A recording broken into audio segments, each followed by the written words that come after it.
Hey friends, we're hanging out in Fight Network Studios. Cody Saftik, Robin Black, talking about fights. That's what we're doing here. Right? Favorite thing to do. Yeah, it's our favorite thing to do. We're glad that you're hanging out and talking about fights with us. And we were talking about Stephen Thompson versus Tyron Woodley. Can't wait, killer fight. Little interesting tidbit, Stephen Thompson this week was talking about since that last fight, he put on potentially 8 pounds of muscle. Very, very challenging to do. And now he's talking about a big weight cut. This is something that, any change in your body, change in strategy, change in how you express fighting can be good, and it can be a challenge. And this one's going to be interesting to watch. Well, my first thought right off the bat is if he's the karate guy and he's based on mobility and he's based on that footwork and that speed, then why put on the 8 pounds? Why bulk out? And he also says, on top of the fact that he says, I'm putting on 8 pounds, he says, now I got to go through a drastic weight cut. So you're adding that weight cut on top of yourself, and you're kind of getting a little bit bigger. Why would that be? Well, lean muscle shouldn't, there's a real kind of misunderstood nature. John Jones was powerlifting, and then he had a mediocre performance against OSP, and instantly that was powerlifting's fault. Oh, man. Even Greg Jackson was like, finally I can talk to him about this stupid powerlifting. Building the body does affect things, but not in this very general and cut and dried way that we talk about it. And that goes for the royal we, anybody that talks about fighting. There are certain assumptions that we've made. If you're bigger, you don't have as much endurance. If you are leaner, you're more this or that. These things aren't altogether true. However, large changes are felt more in the micro, more in the short term. So it could have that effect. But more lean muscle gives you, let's say movement, for example, moving to the side to pivot, or to change direction sharply and quickly. More lean muscle can help with that, in theory. So it's a real up in the air thing. The big picture is that we don't know the exact results. Nobody ever knows the exact results of gaining or losing weight or changing your body in some way, but we do know that it creates new variables. What about the age-old tale of if it's not broke, don't fix it? In his case, this is a guy that's nearly been perfect in his entire career, the only other loss being to Matt Brown in an ultra-competitive fight.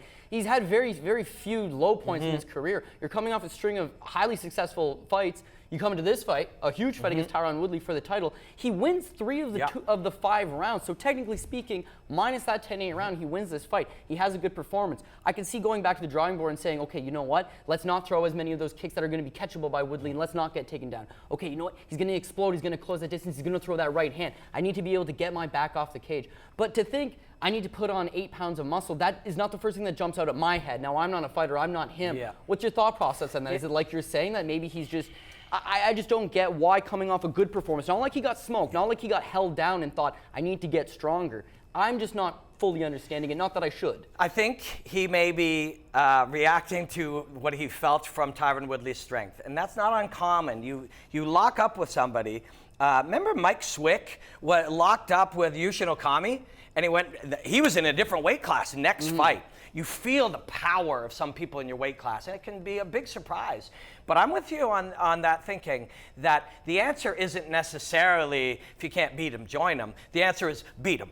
And my opinion is very much the same as yours. When you win 3 rounds, and it really comes down to a couple of key right hands, you were near perfect, but you got hit with a couple of key right hands, and once on the ground, you were fairly beaten up, we can work to get back to our feet. But then if the thinking is we don't want to be in that situation, but we may be, and if we are, we can't sit there going, oh my God, I'm on the bottom again. Oh my God, I'm gonna get a 10-8 round or get finished.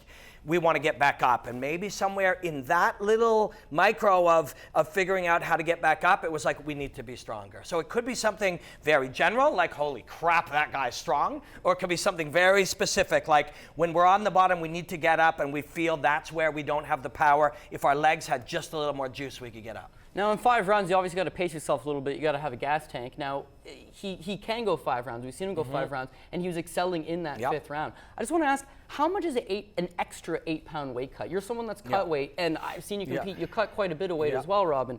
When you're Stephen Thompson, there's no way this guy can fight at middleweight, but let's just say, for the sake of reasoning, that he walks around at 185 pounds. Now he's going to put on 8 pounds, so let's round it up to 9 pounds, or 10 pounds, sorry. Let's say he's now walking around at 195, maybe as much as a low end of close to 200 pounds. That extra 8 pounds, is that going to zap him? Is that going to affect him? Is that going to hurt him later in the fight? It shouldn't. I mean, there's multiple things that as part of this discussion. One is cutting extra weight itself, that act of being dehydrated and depleted like that, that can, and he has no way to predict that. The actual weight itself shouldn't. And that is one of those things, we say it, and when we say, everybody knows that if you're bigger, you don't have as much endurance. That is not true. Everybody doesn't know that. Everybody highly educated in human physiology knows that's not true. But because it's been said by people a lot, we treat it as true. It is not true.